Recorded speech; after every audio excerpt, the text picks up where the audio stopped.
Bien, donc bonjour à tous. Je vais essayer de faire cette présentation d'herbier virtuel ou d'herbier de pierre de manière virtuelle. Donc le sujet que je proposais de traiter aujourd'hui concerne la flore sculptée dans la cathédrale d'Amiens. Euh, alors, par contre, j'arrive à trouver comment on passe. C'est bon. Alors, j'avais proposé ce sujet parce que le 2020 est l'année des 800 ans du début de la construction de la cathédrale d'Amiens. Donc, c'est une année anniversaire. Il y avait beaucoup de commémorations de prévues pour l'année 2020, mais malheureusement, le contexte fait qu'elles ont quasiment toutes été annulées. Mais donc, effectivement, la cathédrale d'Amiens a commencé à être construite en 1220. Donc, c'est le début des fondations. Et c'est une cathédrale qui a été construite assez rapidement, puisque la livraison du chantier a eu lieu en 1269. Donc, à l'époque, c'était quand même un exploit de livrer un tel édifice en aussi peu de temps. Alors, évidemment, c'est le gros de l'édifice qui a été livré, puisqu'il y a eu des ajouts au fil des années. Donc voilà quelques clichés qui vous représentent sous différents angles la cathédrale d'Amiens, donc véritable vaisseau de pierre qui se dresse au-dessus de la ville. Donc les mensurations, pour juste vous donner quelques chiffres, donc c'est considéré comme étant la cathédrale la plus haute à la flèche. La flèche culmine à 145 mètres. La voûte, elle, n'est qu'à 42 mètres, un petit peu plus de 42 mètres, ce qui fait à peu près 10 mètres de plus que la voûte de la cathédrale Notre-Dame de Paris, mais qui est moins élevée que la cathédrale de Beauvais, qui détient le record de hauteur à la voûte. C'est pour ça qu'elle s'effondre d'ailleurs. Hauteur à la flèche qui est identique à sa longueur, donc 145 mètres de long et 40 mètres de large. Et donc, le volume intérieur de cette cathédrale, c'est 200 000 mètres cubes, c'est-à-dire 2 fois Notre-Dame de Paris, mais seulement la moitié de celle de la cathédrale de Cologne. Voilà pour les mensurations. Alors, la cathédrale d'Amiens, comme beaucoup d'édifices, j'allais dire gothiques, mais pas seulement gothiques, comme beaucoup d'édifices religieux, est richement ornementée de motifs, notamment végétaux, des motifs animaux aussi, mais je n'en parlerai pas. Et c'est l'objet un petit peu de la présentation que je vais vous faire aujourd'hui, c'est le regard d'un botaniste sur cette flore ornementale sculptée à l'intérieur et à l'extérieur de la cathédrale d'Amiens. Alors, je commencerai en disant que c'est une enquête botanique qui est un petit peu difficile. D'abord parce qu'il y a très peu de sources. Finalement, quand j'ai été assez surpris au début de voir que si peu de personnes, alors ce n'est pas la cathédrale d'Amiens en particulier, mais sur les cathédrales gothiques d'une manière générale, j'ai été assez surpris de voir que si peu de personnes s'étaient intéressées à la question. Il y a énormément de choses, évidemment, sur les sculptures symboliques, les scènes qui sont représentées, mais sur les ornementations d'une manière générale et les ornementations végétales en particulier, eh bien, il y a très peu de sources bibliographiques. La plus importante, qui concerne d'ailleurs la cathédrale d'Amiens, c'est celle d'un certain Émile Lambin, qui a publié un ouvrage en 1897 et qui a été pour le dire correctement, largement repris par d'autres auteurs, notamment un auteur amiénois, Brandicourt, qui était membre de la Société linéenne de Picardie, du nord de la France à l'époque. Difficile enquête aussi parce qu'évidemment, pour la flore ornementale, on ne dispose pas de clé de détermination. Les plantes sculptées, eh bien, il faut essayer de raisonner par analogie et imaginer comment ça a pu être perçu à l'époque. Alors, on n'a que des fragments de plantes, on n'a jamais la plante en entier. Évidemment, on n'a pas sur une plante sculptée ni parfum, ni saveur, ni toucher, donc on manque beaucoup de caractères. Donc, on n'utilisera pas Flora Gallica pour la détermination. Et puis, il faut garder en tête également que le sculpteur n'est pas un naturaliste. Le sculpteur va avoir sa propre vision d'un modèle végétal. Éventuellement, on pourra dire d'ailleurs que ce modèle végétal n'est pas forcément un modèle vivant, ça peut être quelquefois un dessin. Et donc, il va livrer sa propre vision, sa propre perception de la plante qu'il observe éventuellement. Et puis, on serait peut-être tenté de dire, bah, Flora Gallica ne marche pas, donc on va aller chercher la Bible et l'interprétation des plantes qui sont citées dans la Bible. Peut-être que c'est ce qui a guidé le sculpteur. Sauf qu'en matière d'art gothique, et il faut imaginer qu'à l'époque, beaucoup de chantiers commencent ou à peu près en même temps, et que architectes et sculpteurs sont mobilisés sur beaucoup de chantiers en même temps. Et le sculpteur gothique, contrairement à ses prédécesseurs romans de l'époque romane, n'est pas un religieux, c'est un laïc, et définitivement, la Bible n'est pas sa flore. C'est-à-dire qu'il va s'inspirer plutôt de plantes qui l'entourent, qui généralement ne sont pas trop loin, donc pas de flore exotique, mais plutôt une flore locale qui va le séduire par sa forme, par son port. Donc, on va voir différents exemples. Alors, j'ai, durant ces dernières années, eu l'occasion d'aller ponctuellement à mes heures perdues visiter la cathédrale sous toutes ses coutures, je dirais. Je pense qu'il n'y a pas beaucoup de coutures qui m'ont échappé. Aussi bien à l'extérieur qu'à l'intérieur, aussi bien dans les parties accessibles au public que celles qui sont fermées au public et ayant pu bénéficier d'autorisations spéciales. Donc le résultat, c'est que j'ai à peu près répertorié, donc c'est vraiment environ 4000 motifs végétaux, c'est sûrement un tout petit peu plus, mais on est à peu près à 4000 motifs végétaux sculptés. Alors quand je dis motif, ce n'est pas forcément une plante, hein, ça peut être par exemple toute une frise qui représente là ou les mêmes végétaux, qui va être présente sur plusieurs dizaines de mètres. Donc là, je parle d'un seul motif, bien que ce soit une collection de motifs, mais un motif répétitif dans ce cas-là. J'arrive à peu près à une centaine d'espèces. Alors avec un point d'interrogation parce que autant il y a des espèces, vous allez le voir, qui sont très faciles à identifier, d'autres sont beaucoup plus délicates. Et pour certaines sculptures qui sont d'époque, j'aurai l'occasion d'évoquer, on se demande même si ça correspond à une plante existante.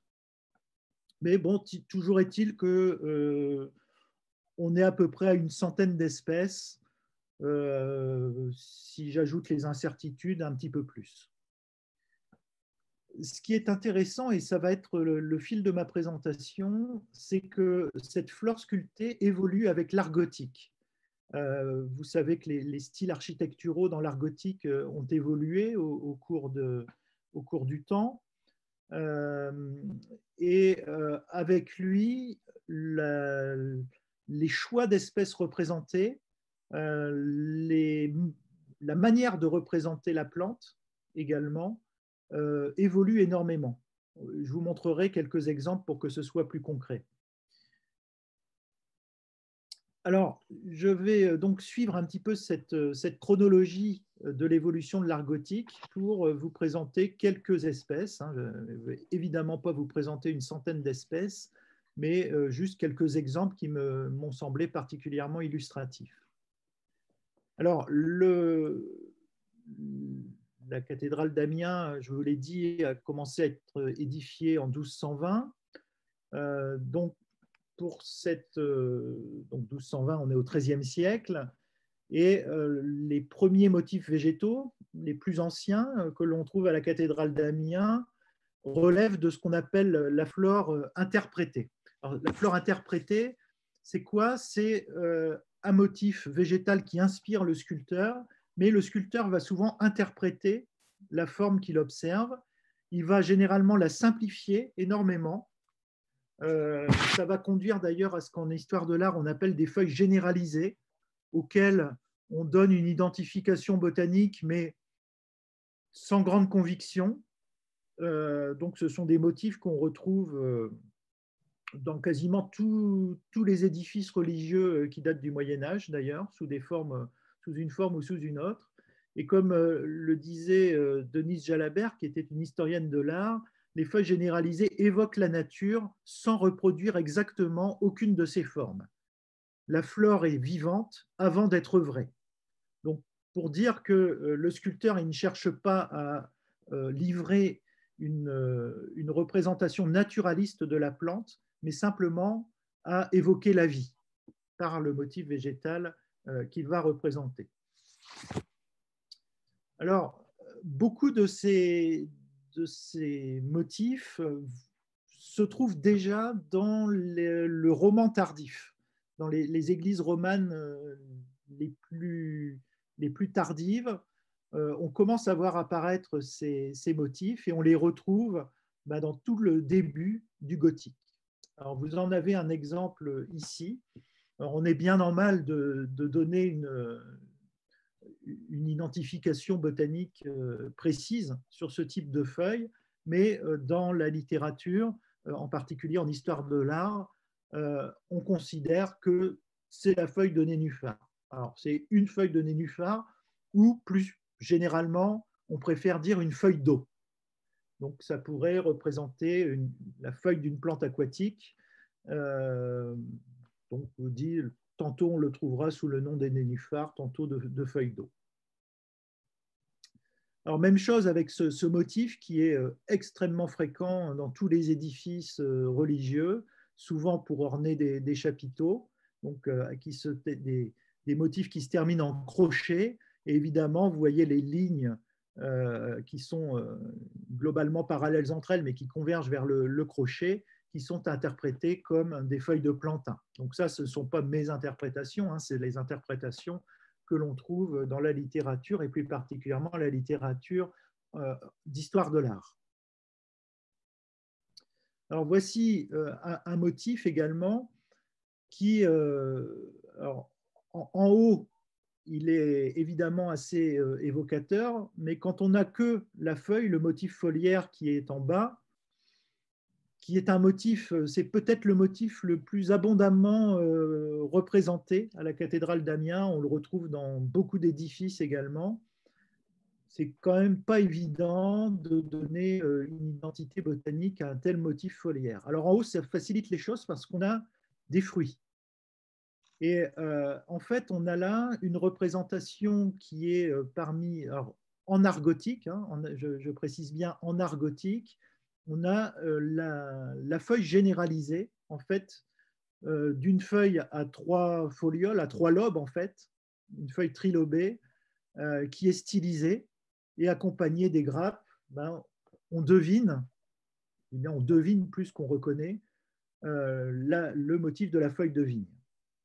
En feuille de vigne qui est extrêmement variable hein, au niveau de sa morphologie, et cette variabilité de la morphologie foliaire que l'on rencontre chez la vigne, on va la retrouver en fait également, je vous montrerai des exemples tout à l'heure, on va la retrouver également dans la sculpture. Alors voilà, une feuille à 5 lobes, cette fois-ci, pardon, donc une feuille pentalobée. Classiquement, en histoire de l'art, elle est interprétée comme une représentation stylisée de la potentille, donc de la quintefeuille. Donc en histoire de l'art, on appelle ce motif la quintefeuille, et on la rattache à la potentille, Potentilla reptans.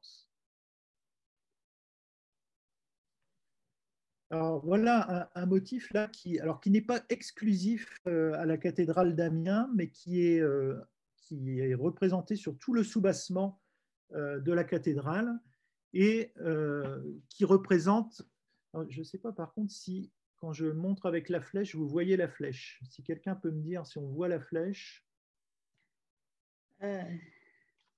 Non. Si, on voit, il n'y a pas de souci. Si on voit, d'accord. Oui, oui, on voit la flèche, oui, oui. Alors voilà, vous voyez ce motif en croix. Bon, c'est normal, on est dans un édifice catholique, hein, donc. Et vous voyez un motif en croix ici, et vous pouvez voir aussi un autre motif à côté. Il y a deux manières de lire ce carroyage que l'on trouve sur le soubassement de la cathédrale. Et c'est interprété comme une fleur de crucifère, ah oui. Hein, Crucium ferré, qui porte la croix. Et à Amiens, en particulier, c'est interprété comme la fleur de pastel. Donc Isatis tinctoria, la oued en picard, ou la guède aussi.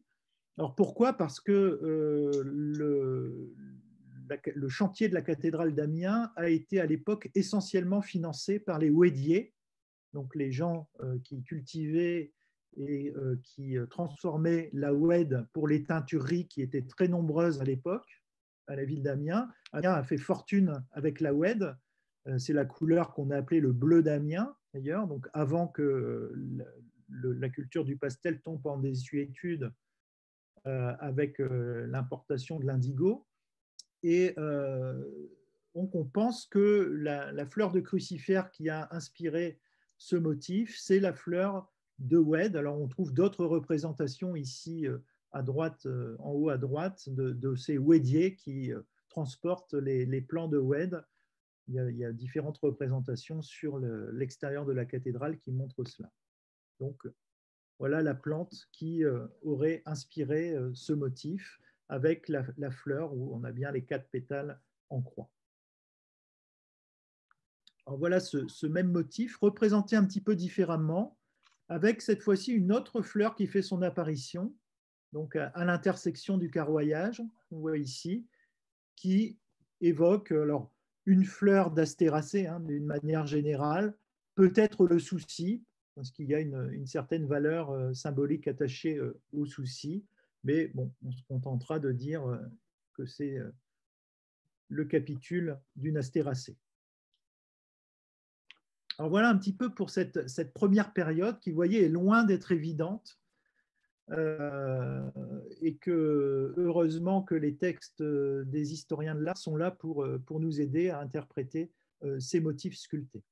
La deuxième période qui va nous occuper la plupart du temps cet après-midi, c'est la période qui, en gros, va de la moitié du XIIIe jusqu'à la fin du XIVe siècle, où on peut parler de flore reproduite, où là, véritablement, le sculpteur va se faire naturaliste. Et on a des représentations qui sont évidemment beaucoup plus fidèles au modèle naturel et qui, pour certaines, vous allez le voir, sont vraiment de toute beauté et révèlent la précision avec laquelle le sculpteur s'attachait à reproduire la plante. Alors voilà, par exemple, des feuilles de chêne avec les glands. Hein. Alors ici, vous voyez le gland avec la cupule du gland. Le gland, vous voyez que c'est la cupule sans le gland, ici. Et puis ces feuilles hein, au bord lobé, des feuilles entières au bord lobé. Alors il y a d'innombrables représentations de chêne à la cathédrale d'Amiens. Là, vous avez juste 2 exemples parmi vraiment de plusieurs dizaines. Vous voyez ici les nervures, avec quelle précision les nervures sont reproduites. Ce n'est pas des motifs qui ont été restaurés, ça. Hein. C'est vraiment les motifs d'origine qui nous sont parvenus. Je vous montrerai des motifs restaurés un petit peu plus tard. Donc voilà le chêne, plus particulièrement le chêne pédonculé, hein, parce qu'à chaque fois, on reconnaît facilement le chêne pédonculé.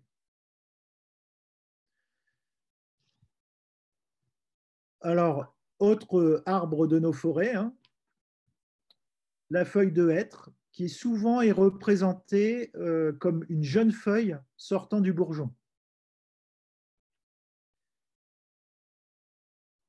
Voilà, alors vous pouvez, alors évidemment, par visio, ce n'est pas facile de faire deviner, c'est mieux quand on est dans la salle en présentiel, donc ça va être un petit peu plus difficile, mais là, vous reconnaissez la feuille cordée du tilleul, avec la base cordée, la pointe est plus ou moins marquée selon les endroits. Cette très belle feuille d'érable champêtre. Alors, regardez ici, hein, sur le motif qui est à droite, comment le limbe est ondulé, le relief, ici, le relief de la feuille est représenté par rapport à celle-ci, où c'est un petit peu plus plat. Donc, vraiment des représentations naturalistes. Alors ici, peut-être un petit peu plus difficile, mais vous reconnaîtrez quand même les feuilles de châtaignier, donc les rameaux, et les feuilles avec les dents pointues, les feuilles allongées, et surtout la disposition des feuilles qui est assez fidèle à celle d'un rameau de châtaignier. Alors, une feuille beaucoup moins cordée que celle de tout à l'heure, beaucoup plus triangulaire, vous reconnaissez celle du peuplier, là aussi sur un chapiteau. Alors là, on a les fruits, c'est plus facile. Allez, le fruit ici, là, là, là ou ici. Donc, on a bien le poirier. Donc, le poirier qui est très représenté également à la cathédrale. Hein. C'était une des plantes dédiées à la Vierge.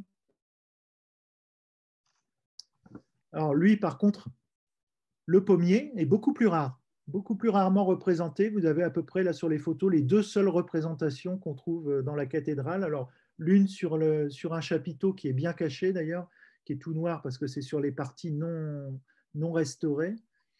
Donc, on reconnaît les pommes avec les feuilles. Et puis ici, sur la façade occidentale, avec le pommier qui est représenté comme étant l'arbre de la connaissance du bien et du mal, qui a remplacé le figuier tardivement dans l'iconographie chrétienne. Alors ici, un quadrilobe sur la façade qui représente, c'est toute une série de quadrilobes qui représentent les saisons. Et là, c'est le gaulage des noix. Donc, vous voyez à la fois la feuille composée, un paripenné et les fruits, ici.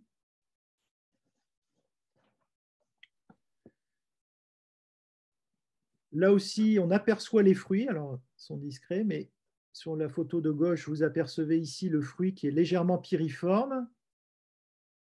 Et vous voyez la feuille qui est entière, alors ici ou là, hein, la feuille qui est entière, lobée, 5 lobes, vous reconnaissez la feuille du figuier. Et donc la figue qui est ici. Alors le figuier, Ficus carica. Un autre figuier qui est représenté de manière beaucoup plus stylisée parce qu'il n'est pas, c'est pas une essence locale, c'est le sycomore, le véritable sycomore. Donc, le figuier sycomore qui est représenté à plusieurs endroits. Alors là aussi, d'autres, le voilà, le sycomore, je l'avais pas, j'avais oublié que je l'avais mis juste derrière. Donc voilà le figuier sycomore justement.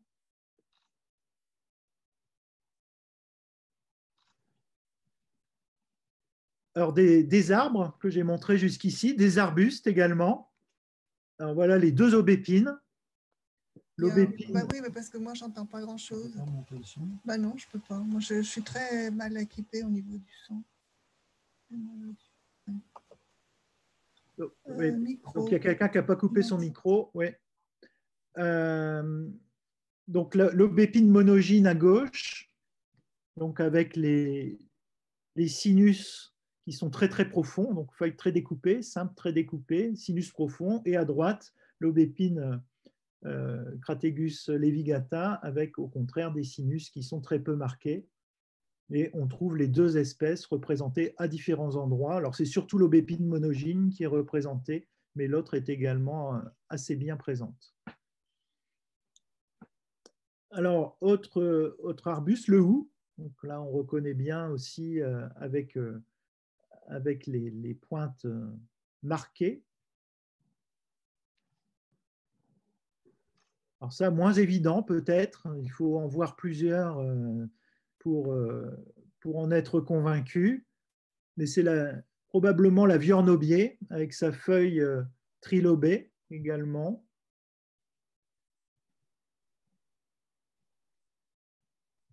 Alors là, peut-être plus facile, d'autant plus que c'est une plante qui a une valeur symbolique importante, c'est le laurier, donc qui est représenté également à plusieurs endroits, donc souvent sous forme de rameaux feuillés, comme on le voit ici.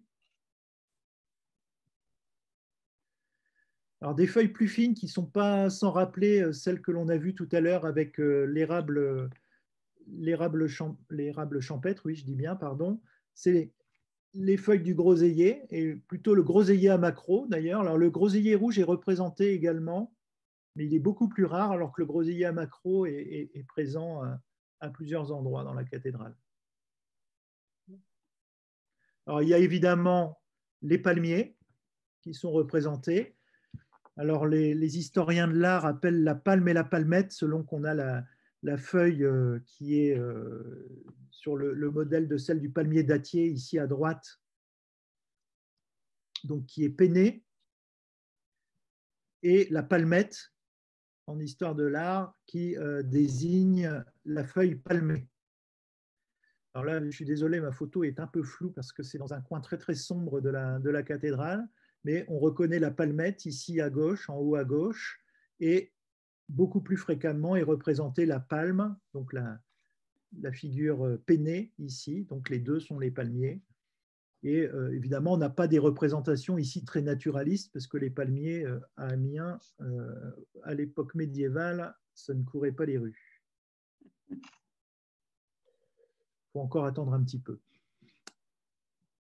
Alors voilà des représentations cette fois-ci naturalistes de la vigne. Donc vous vous souvenez de la vigne tout à l'heure, où on était bien en peine de reconnaître les trois lobes de la feuille de vigne.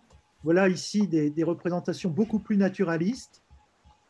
Alors, de la plus ancienne ici, donc en haut à gauche, où on voit la notion de sarment, les feuilles lobées et les grappes de raisin. Une variante un petit peu plus tardive et une variante beaucoup plus tardive ici qui se rattache, j'anticipe déjà sur la suite, mais là on est sur du gothique flamboyant. Vous voyez différents modes de représentation de la feuille de vigne. Alors, par contre, vous demandez encore une fois si vous pouvez couper les micros parce que j'ai un retour qui est très important de mon côté. Merci. Donc voilà la feuille de vigne avec davantage de lobes ici. Alors, qui n'est pas très très éloigné de la feuille de vigne d'ailleurs. C'est la vigne du Nord, c'est le houblon. Donc le houblon est également représenté quelquefois avec les fleurs femelles, comme ici. Alors, beaucoup plus rarement représenté que la vigne, hein, quand même. Mais on les reconnaît. Voilà encore une feuille qui ressemble un petit peu. Et on voit que par contre, on n'a pas la grappe de raisin qui est représentée comme tout à l'heure chez la vigne, même si la feuille ressemble. Donc ici, on est plutôt en présence de la brionne.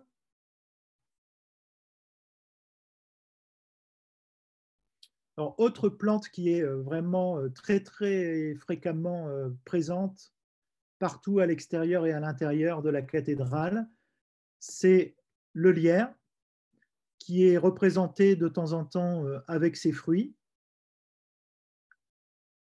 Vous voyez ici, par exemple, hein, sur un chapiteau, c'est vraiment très, très belle représentation où on a le rameau qui épouse littéralement hein, la forme du haut du chapiteau. Alors, remarquez au passage que les sculpteurs ne sont définitivement pas des botanistes, puisqu'on a ici les feuilles typiques des rameaux stériles qui sont sur les mêmes rameaux que ceux qui portent les fruits. Donc, comme quoi, le sculpteur n'est pas fin observateur, n'est pas un botaniste, mais il associe les fruits aux feuilles des rameaux stériles parce que les feuilles sont probablement plus découpées et donc plus jolies à représenter.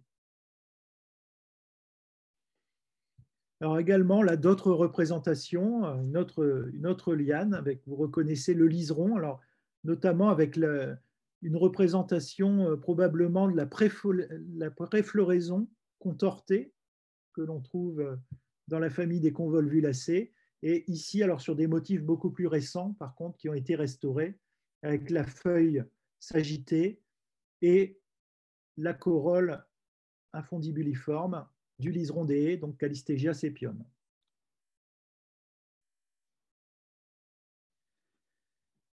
Alors celle-ci, moins évidente peut-être hein, à reconnaître, mais vous retrouvez une feuille de ronce.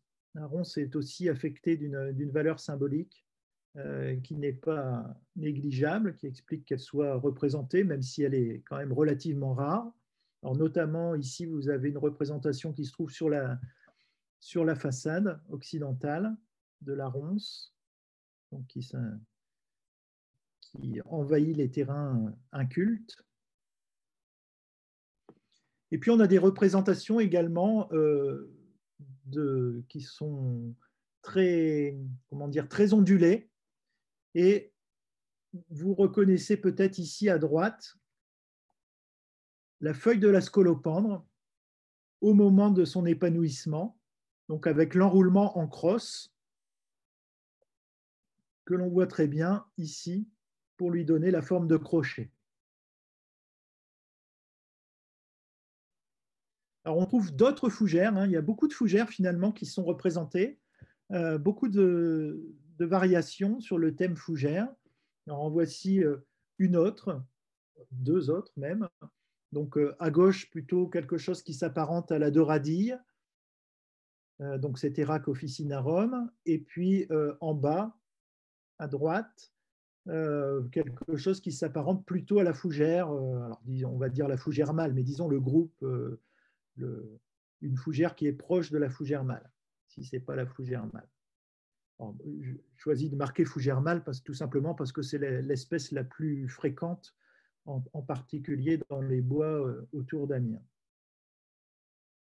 Alors ça, c'est un motif qui n'est pas évident. Et très franchement, pour trouver la solution, il faut aller lire le dictionnaire raisonné de l'architecture de Viollet-le-Duc. Même si dans le dictionnaire, on va voir qu'il y a beaucoup d'erreurs, mais celle-ci est assez convaincante si on va faire la photo de la fougère aigle au début de son développement. Et c'est vrai qu'il y a quand même une certaine ressemblance. Alors la fougère aigle, c'est Viollet-le-Duc qui attribue ce motif à la fougère aigle. Mais c'est vrai que pour une fois, c'est assez convaincant. D'autres motifs, je passe un petit peu en revue, comme l'encolie. Donc là aussi, ce n'est pas forcément évident. Encore moins évident, la benoîte. Donc différentes représentations, soit avec les stipules foliacées, tantôt avec les stipules foliacées, tantôt simplement le limbe de la feuille, avec les bords qui se recouvrent. Toujours loin d'être évident, la chélidoine fait partie des plantes qui sont fréquemment représentées, notamment sur les chapiteaux des piliers. Alors là, c'est plus facile. Donc les motifs soit à 3 folioles, soit à 3 lobes. Alors 3 folioles, c'est le trèfle. Et à 3 lobes, avec des lobes qui sont plus anguleux, on a l'anémone hépatique. Et vous voyez qu'entre la représentation très grossière, je vais dire, en haut à gauche, et puis une représentation qui est beaucoup plus douce sur les contours à droite, on a une très très grande variation dans les représentations de ces plantes. Et franchement, entre l'anémone hépatique et le trèfle, on a à peu près toutes les formes intermédiaires, et c'est très loin d'être évident de mettre un nom sur toutes les sculptures. Alors là, peut-être plus facile, on reconnaît en tout cas avec la fleur qui, le plus souvent, a 5 pétales, mais de temps en temps, le sculpteur en met une 6e, ou alors oublie la 5e et ne met que 4 pétales. Bon, on reconnaît avec le grand nombre d'étamines qu'il y a au centre de la fleur, on reconnaît une fleur de rosacée. Ici, avec 3 folioles, donc on sera tenté d'y voir le fraisier. Bon, encore une fois, beaucoup de plantes qui ont soit une feuille trifoliolée, soit une feuille trilobée. Beaucoup de ces espèces sont représentées, évidemment la valeur 3 associée à la croix ou à la Trinité sont des motifs fréquemment retenus par les sculpteurs. Alors là, toute une série de sculptures différentes qui ont comme point commun de représenter différentes espèces de renoncules. Alors là aussi, il y a beaucoup de sculptures. J'en ai choisi là juste quelques-unes pour les besoins de la diapositive. Mais vous avez donc des feuilles entières très découpées, comme ici, qui évoquent la renoncule âcre, et puis des feuilles qui sont franchement composées, tout en ayant des folioles qui sont découpées, donc qui évoquent plutôt la renoncule rampante, et puis d'autres motifs où, alors ça ne se voit pas forcément bien sur ma photo ici, mais où on a un polymorphisme foliaire sur la même sculpture. Donc différents niveaux d'incision d'une feuille entière sur la même sculpture qui évoque ce que l'on rencontre chez la Renoncule scélérate, par exemple. Alors, même chose, mais avec les géraniums. Donc, différentes variations chez le géranium. Donc, de la feuille composée ici à droite avec le géranium herba robert, Géranium robertianum, aux feuilles entières plus ou moins découpées et plus ou moins profondément incisées chez le géranium mollet, par exemple, ou le géranium pusillum. Alors voilà une des plus belles représentations que l'on trouve. Alors là, c'est sur la façade occidentale. Alors vous avez, on va le dire tout de suite, le lys qui est présenté ici dans une poterie. Donc les feuilles, l'axe principal qui s'élève, qui porte les fleurs et des bractées entre les fleurs. Mais remarquez au passage qu'on a même de part et d'autre des colonnes avec des mini-chapiteaux. C'est tout petit, en fait. Là, la photo est quand même...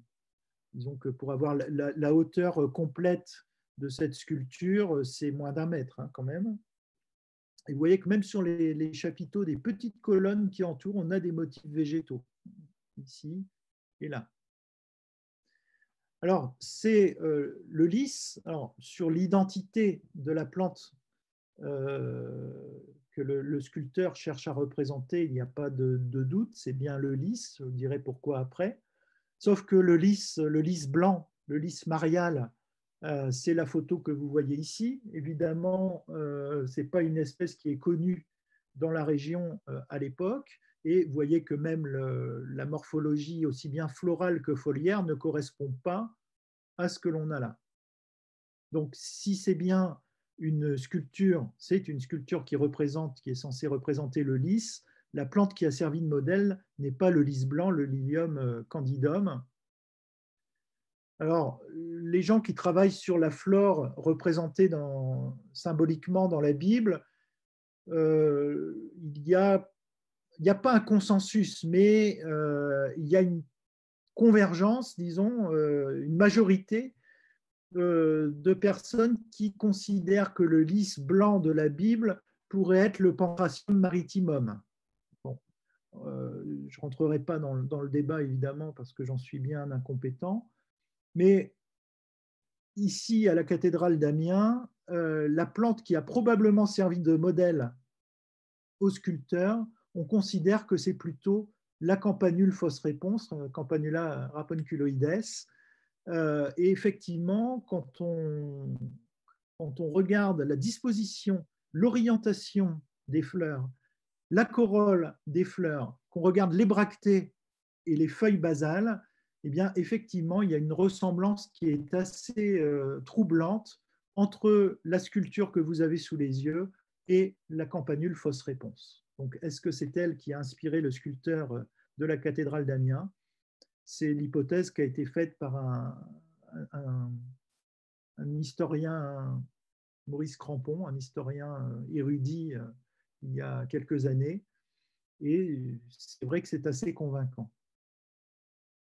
Alors, sur la face opposée, donc opposée au lys que je viens de vous montrer, on trouve probablement la plus belle représentation du rosier, de l'églantine. Vous voyez les feuilles composées un paripenné, vous voyez les fleurs à 5 pétales. On aperçoit peut-être même ici, par exemple, le bouton floral, ou là, le bouton floral. Donc, c'est une représentation de toute beauté qui fait, pareil, un petit peu moins d'1 mètre de hauteur et qui est opposé au lys. Donc, il est de part et d'autre, les deux plantes, lys et rose, se trouvent de part et d'autre d'une console centrale sur le portail sur un des portails de la façade occidentale. Et sur la face de cette console, on trouve une représentation du Christ, qui donne son nom au portail, le portail du beau Dieu. Et les pieds du Christ reposent sur un sarment de vigne. Donc la vigne qui symbolise le sang du Christ notamment, et de part et d'autre, donc on trouve le lys et la rose. Donc le lys dans la vallée et la rose de Sharon, ça vous évoque probablement quelque chose, un épisode de la Bible qui est représenté ici sur cette console avec vraiment des sculptures qui sont véritablement naturalistes. Alors, sur d'autres parties de l'édifice, on va trouver des guirlandes comme ici, avec des roses parfois multiples, mais vous reconnaissez encore une fois les feuilles typiques du rosier, ou ici sur le pavillon des Suisses, également une belle représentation avec la fleur et les feuilles. La rose, l'églantine, l'églantier, c'est quasiment la seule plante qui, lorsqu'elle est sculptée, est accompagnée, les feuilles sont accompagnées systématiquement des fleurs. C'est très très rare qu'on ait systématiquement les deux ensemble. Et pour l'églantier, c'est quasiment systématique. Et quand on a l'un sans l'autre, on a la fleur sans les feuilles, et pas le contraire. Alors voilà un exemple de motif aussi, qui est qu'on trouve uniquement au sommet de la cathédrale, donc même au sommet de la tour sud, uniquement.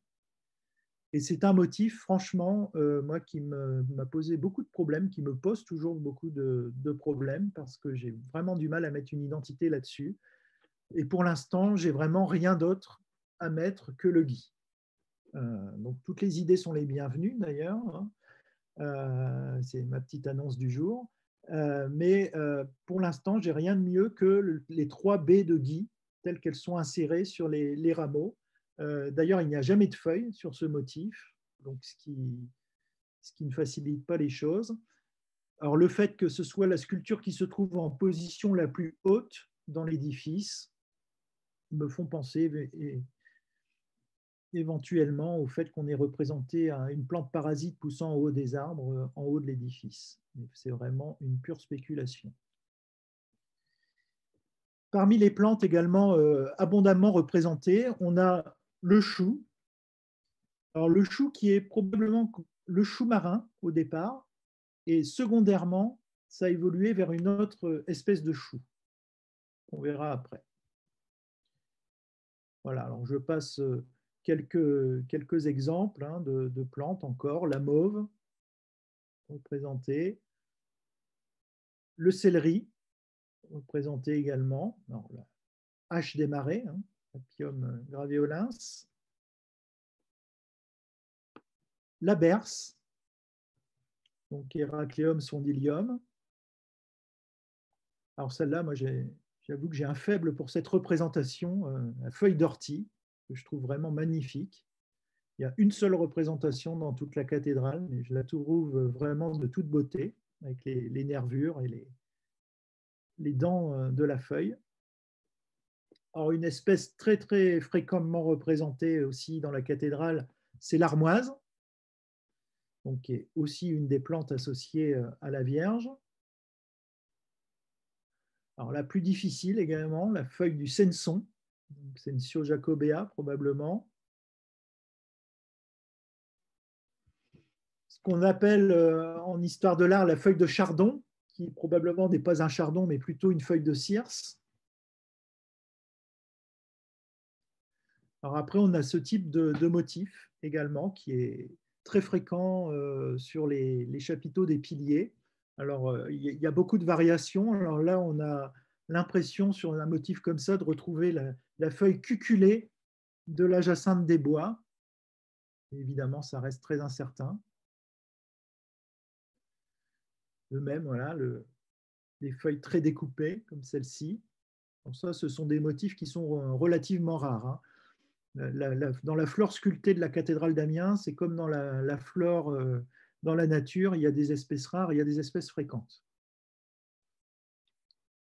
Alors celle-ci, par exemple, une seule représentation qui manifestement correspond au chardon-marie, donc Silybum marianum.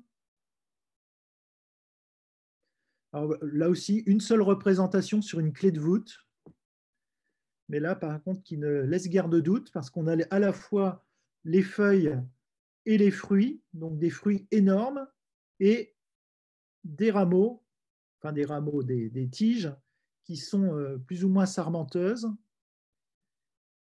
et qui évoquent celle de la coloquinte. Coloquinte qui était une plante bien connue, ça peut surprendre, mais c'était une plante bien connue au Moyen-Âge. Elle figurait d'ailleurs déjà au capitulaire de Vilis. Donc c'est une plante qui était bien connue au Moyen-Âge, donc ça n'est pas étonnant de la trouver représentée. Alors voilà, pour cette période, je vous disais qu'il nous occuperait l'essentiel du temps. Alors pour les périodes qui suivent, ça va être beaucoup plus rapide. La période suivante, c'est celle où la flore est transformée. Donc on est au XVe siècle. Le XVe siècle, c'est l'âge du gothique flamboyant, où beaucoup d'historiens de l'art considèrent que le gothique flamboyant, c'est déjà une dégradation du gothique, que l'âge d'or du gothique est fini, et que le gothique flamboyant représente finalement la décadence de l'art gothique. Alors, dans cette période, le sculpteur va souvent reprendre les mêmes modèles végétaux que ses prédécesseurs, donc la période du gothique rayonnant, hein, qui était la période précédente, et va les transformer, donc va les allonger exagérément, d'une manière générale, va exagérer les formes, les découpures, et la configuration en 3 dimensions, si on peut dire, des feuilles. L'objectif, c'est de leur faire épouser le support avec des nouvelles contraintes imposées par le style gothique flamboyant. Donc le but, c'est de faire flamboyer, donc en gros d'en mettre plein la vue, si vous me pardonnez ce raccourci. Alors voilà par exemple des représentations flamboyantes de la vigne encore elle, mais vous voyez que ça n'a plus rien à voir avec les représentations que je vous avais présentées précédemment. Vous voyez que les feuilles sont contorsionnées, les tiges également, les rameaux sont très contorsionnés pour faire épouser le nouveau support. Alors ici, on est sur des consoles, sur des clôtures de chapelles, etc. On retrouve le chêne également. Alors, heureusement, encore une fois, ici, vous voyez le gland avec la cupule qui est très, très bien représenté. Heureusement qu'il y a les glands pour dire que cette feuille, c'est une feuille de chêne. Parce que vraiment, elle est tellement déformée, tellement exagérément lobée, hein, elle est presque découpée, hein, on pourrait dire. Elle n'est plus simplement à bord lobée, ou là encore, ici. Donc, ce sont les feuilles de chêne de la période flamboyante. On retrouve le chou également, mais cette fois-ci, on a alors, ici, une représentation où on voit la feuille qui entoure littéralement le chapiteau. Voilà, et là, sous forme de rampant sur des gammes. Donc, c'est le chou frisé, connu depuis le Moyen-Âge, hein, qui était même d'ailleurs très, très en vogue au Moyen-Âge, le chou frisé, très consommé. Et puis, il y a une nouvelle espèce qui apparaît, voilà, alors, également dans son style flamboyant, c'est le panico, qui lui intéresse le sculpteur de l'époque flamboyante parce qu'il a d'emblée une feuille qui est très découpée et donc qui se prête bien au style flamboyant. On trouve également parmi les nouvelles venues des algues brunes. Alors, ici sur une clé de voûte, là sur un chapiteau de colonne. Donc voilà un petit peu, pour cette période flamboyante. Donc pas beaucoup de nouveaux modèles, hein, vous le voyez, souvent des modèles qui sont réinterprétés à la lumière du courant flamboyant de l'art gothique. Pour presque terminer, je dirais, ce tour d'horizon, il y a les restaurations du 19e siècle. Donc là, on fait un grand bond en avant. On arrive au 19e siècle avec la flore que je qualifierais de recomposée sous l'impulsion de Viollet-le-Duc. Donc la restauration de la cathédrale est confiée à Viollet-le-Duc à partir de 1849 et pendant 20 ans, en fait, de 1849 à 1869, Viollet-le-Duc conduira le chantier de restauration de la cathédrale d'Amiens et il confie les sculptures à deux sculpteurs locaux, les frères Dutoit, qui vont suivre plus ou moins les instructions de Viollet-le-Duc. Alors Viollet-le-Duc, vous le savez, a sa propre interprétation du Moyen-Âge.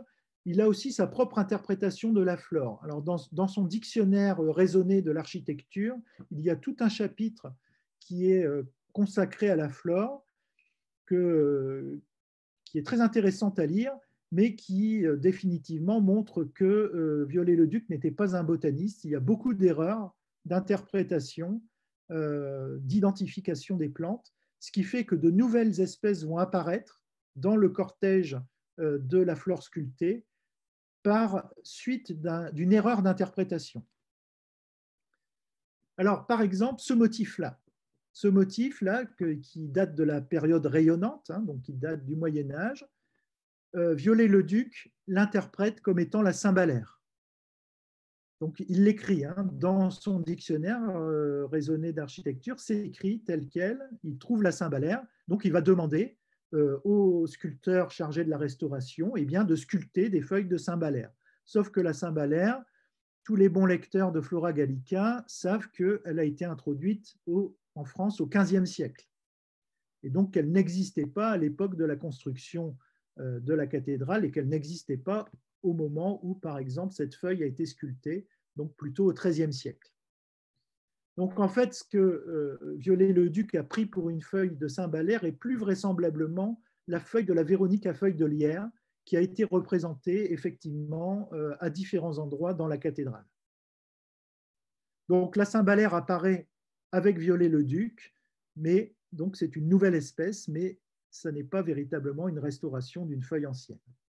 Alors on a d'autres exemples, par exemple la petite oseille, Rumex acetosella. Alors, dans son dictionnaire raisonné, là c'est beaucoup plus facile hein, de mettre un nom sur les sculptures de Viollet-le-Duc parce qu'elles sont citées dans son dictionnaire raisonné et éventuellement dans ses correspondances avec les sculpteurs du chantier de restauration.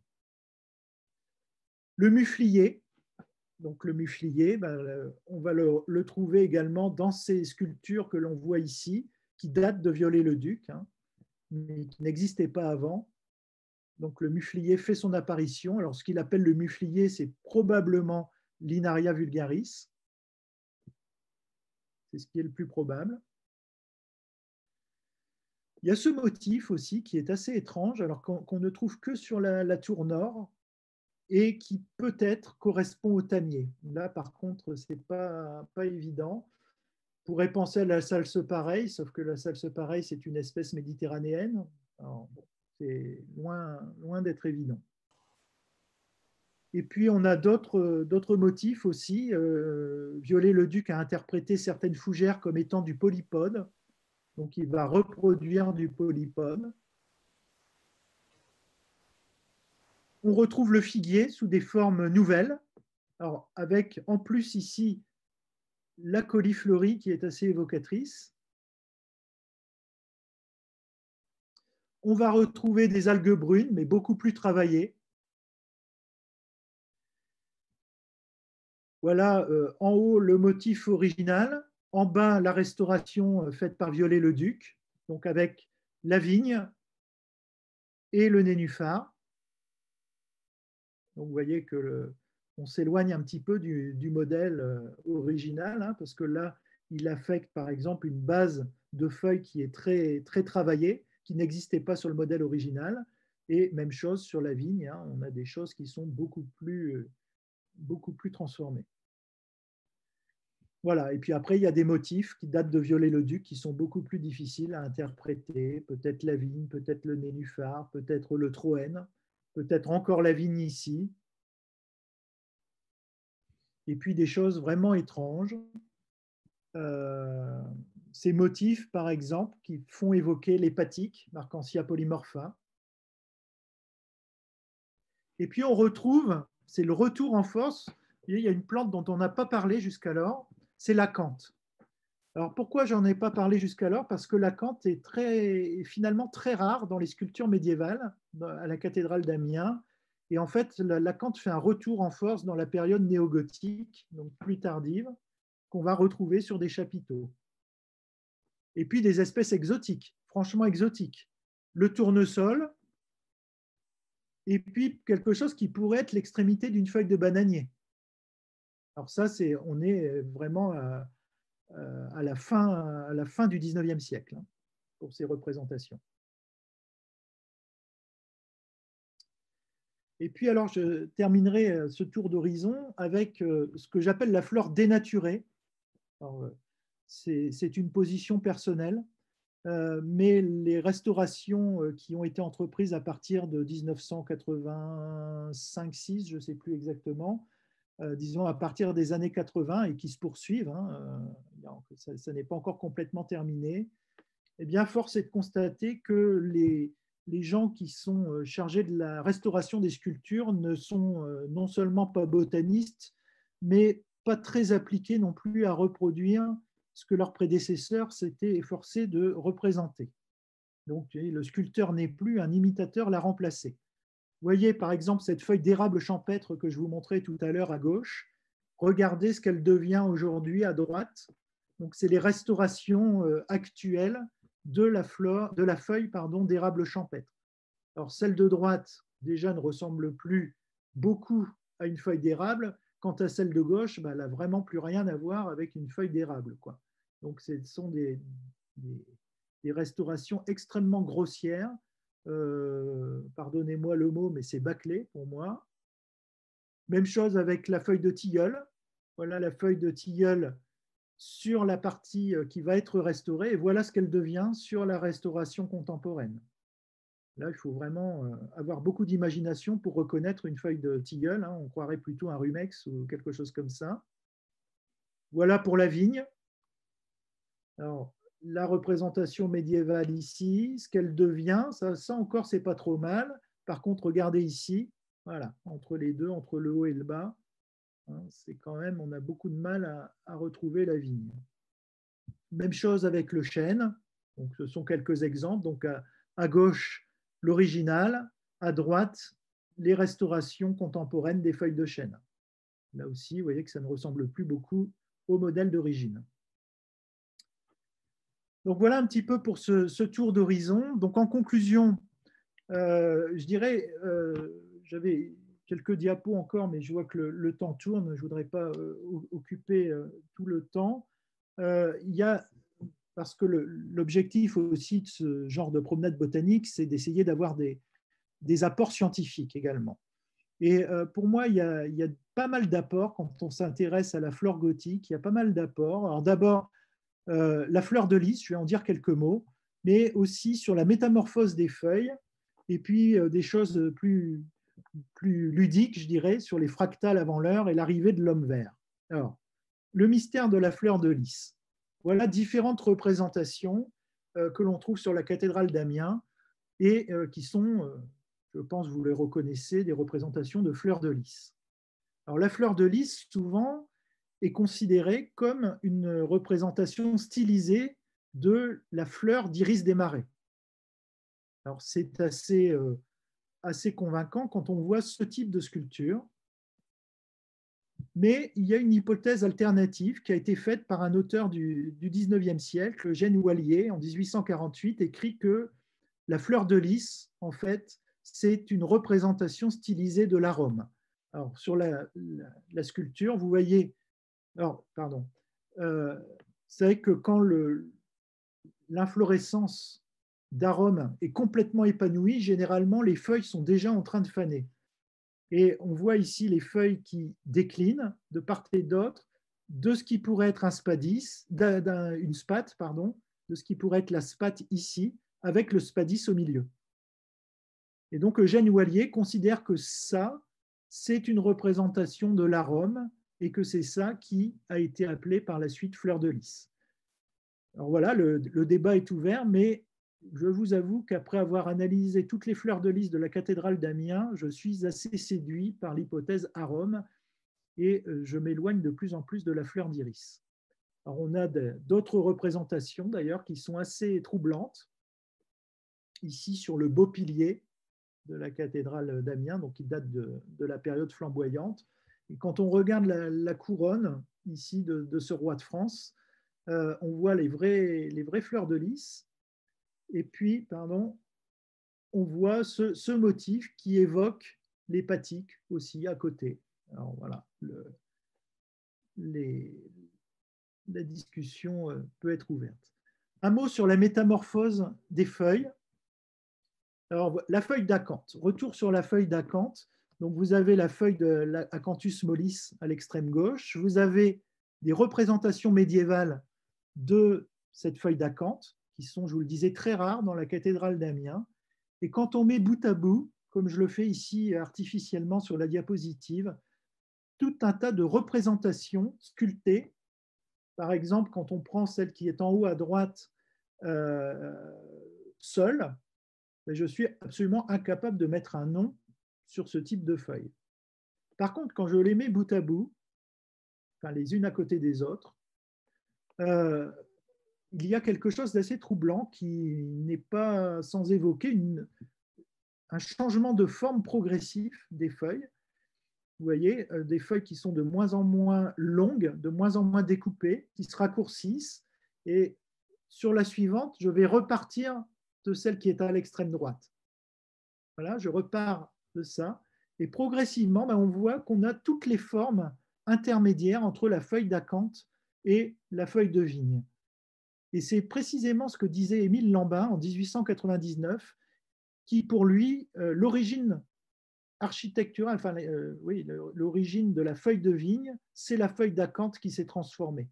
Et il écrivait « L'arc brisé avait tué le plein cintre » à propos de l'arc brisé gothique qui remplaçait le plein cintre roman. L'arc brisé avait tué le plein cintre, la vigne tua l'acanthe, parce qu'au fur et à mesure que le sculpteur doit s'adapter au nouveau style gothique par rapport au style roman, eh bien, il doit raccourcir sa feuille d'acanthe et finalement, il en fait une feuille de vigne. Donc là aussi, à Amiens, on a une belle illustration de cette métamorphose de la feuille d'acanthe en feuille de vigne, mais pas seulement, parce que si on regarde avec la fougère, on voit qu'on a aussi tous les intermédiaires. Donc c'est un autre exemple, je pense, de métamorphose progressive d'une feuille, probablement la feuille d'acanthe, en fronde de fougère, qui finalement se transforme en crochet, imitant en cela la préfoliaison circinée, caractéristique ici de la fougère mâle.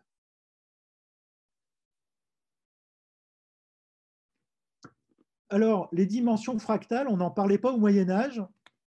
Alors, vous savez, la dimension fractale, c'est la dimension infinie au sein d'une dimension finie, c'est-à-dire qu'on répète de manière infinie le même motif. Donc, on prend par exemple, en partant de ce triangle, sur chaque côté du triangle, on va déformer de manière à faire un nouveau triangle, et ainsi de suite, et on obtient des motifs de plus en plus complexes. Alors ici, si vous voyez à l'extrême gauche, une feuille de trèfle, donc la feuille trifoliolée de trèfle, je l'ai encadrée en vert fluo, et si vous regardez le motif d'à côté, on a exactement ça, répété 3 fois. Et si on regarde ce motif répété 3 fois, que j'entoure en rose fluo, c'est ce qu'on retrouve ici sur la feuille d'à côté qui a été interprétée comme une feuille de géranium. Donc on part à l'extrême gauche d'une feuille de trèfle pour passer par une feuille de vigne et arriver à une feuille de géranium. Et vous voyez ces deux motifs entourés en vert et en rose, on les retrouve par exemple ici, en dessous. Donc voilà, ici et là, et ça se répète ici chez une feuille qui a été interprétée comme la feuille de Kelly-Dwan. Donc finalement, on a une sorte de modèle élémentaire trifoliolé, donc qui rappelle encore une fois la Trinité, et qui sert par des agencements plus ou moins complexes, qui servent de modèle de base pour construire des modèles plus sophistiqués qui s'apparentent à d'autres espèces de plantes. Donc c'est quelque chose à réfléchir. Et puis je terminerai peut-être avec l'homme vert qui fait son apparition dans les restaurations du 19e siècle. Vous voyez, ce visage anthropomorphe, mais très, comment dire, très accompagné de feuilles, éventuellement de fruits, et qui est un motif qui a été très en vogue, qui est directement en lien avec la période romantique, avec le courant romantique, qui a été baptisé homme vert par Lady Raglan, donc une anglaise, donc c'est Green Man, et qui est un motif architectural qu'on retrouve dans une très très grande diversité d'édifices religieux. Alors, le mythe de l'homme vert, c'est un mythe très très ancien, qui existait déjà à l'époque sumérienne, avec Tammuz ici, Tammuz, chez les Sylvains dans la mythologie grecque, Osiris dans la mythologie égyptienne qui est représenté avec un visage vert, et puis dans des choses plus récentes, c'est le chevalier vert de la légende arthurienne ou les Ents dans le Seigneur des Anneaux de Tolkien. Et ce sont des motifs qu'on retrouve presque dans toutes les religions, dans le bouddhisme, dans l'islam et dans l'hindouisme. On a des personnages sculptés, dérivés de l'homme vert, de la légende de l'homme vert.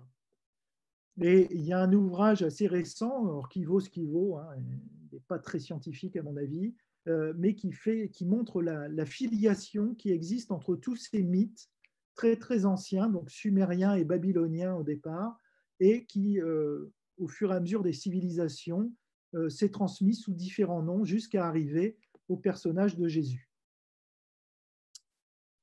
Voilà, donc pour ce petit tour d'horizon, donc l'inventaire que je vous ai présenté aujourd'hui est vraisemblablement incomplet. Bizarrement, il y a des espèces qui sont classiquement mentionnées dans les ouvrages, dans les édifices gothiques, dans la littérature, que je n'ai pas retrouvées à Amiens. Pourtant, j'ai bien cherché. Ce qui est frappant, c'est qu'on a très peu de fleurs, très peu de fruits, mais que la quasi-totalité des espèces est représentée uniquement sous forme de feuilles ou de rameaux feuillés, que la flore de cette flore ornementale de la cathédrale d'Amiens n'est pas, rarement en tout cas, une flore sacrée ou une flore biblique, c'est surtout une flore indigène qui est enrichie avec quelques éléments exotiques et qui sont d'ailleurs du coup représentés de manière beaucoup plus stylisée. Alors, c'est surtout le cas sur la façade occidentale de la cathédrale. On a par contre beaucoup d'espèces utiles, c'est-à-dire des espèces qui au Moyen-Âge étaient utilisées soit comme plantes alimentaires, soit comme plantes médicinales. Et puis, je le disais tout à l'heure, on a des espèces fréquentes. Les plus représentées, c'est sans conteste la vigne, le chêne, le lierre, sont omniprésents. À côté de cela, il y a des espèces beaucoup plus rares. J'ai dit l'ortie, j'ai dit le chardon-marie, pour lesquels il n'y a qu'une seule représentation. Et puis, ce qui est assez amusant, et ça sera le mot de la fin, c'est qu'on a une séquence forêt, lisière, prairie, comme si on passait de l'ombre à la lumière. Alors, vous savez qu'on a souvent, on qualifie souvent les futaies de hêtres des futaies cathédrales, par analogie à ces piliers de l'art gothique qui s'élancent vers le ciel. Vous voyez, Maurice Crampon qui disait on peut être sensible aussi au caractère de futaies pétrifiées que peuvent suggérer certains aspects de la cathédrale d'Amiens, où les arcs de voûte se croisent comme des branches d'arbres au bout d'une allée.